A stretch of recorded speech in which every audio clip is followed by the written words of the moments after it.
अस्सलाम वालेकुम। आप देख रहे हैं की न्यूज एचडी। मैं हूं हारिस अली शाह गिलानी। चलते हैं आज की हम खबरों की तरफ।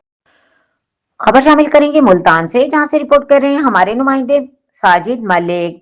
नए ट्रैफिक रूल्स के बाद पंजाब के थाने और अदालतें तालिब इल्मों और कम उम्र नौजवानों से भरी पड़ी है। सिर्फ 200 से ज्यादा मुकदमा जिला उकाड़ा में एक दिन में दर्ज हुए।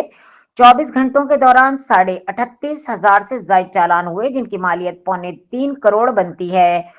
मुतअद्दिद घरों से तलबा मोटरसाइकिल पर बहनों, भाइयों या दोस्तों के साथ मोटरसाइकिलों पर कॉलेज और स्कूल जाते हैं, जो अब नए रूल्स के बाइस मुकदमात का निशाना बन रहे हैं।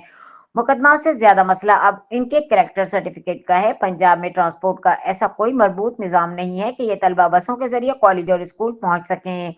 वालदेन के लिए नई मुसीबत बन गई है। जाहिर है ये पंजाब और वफाक हुकूमत को दुआएं तो देंगे नहीं, जो नून लीग के हामी वो भी गालियां निकाल रहे हैं।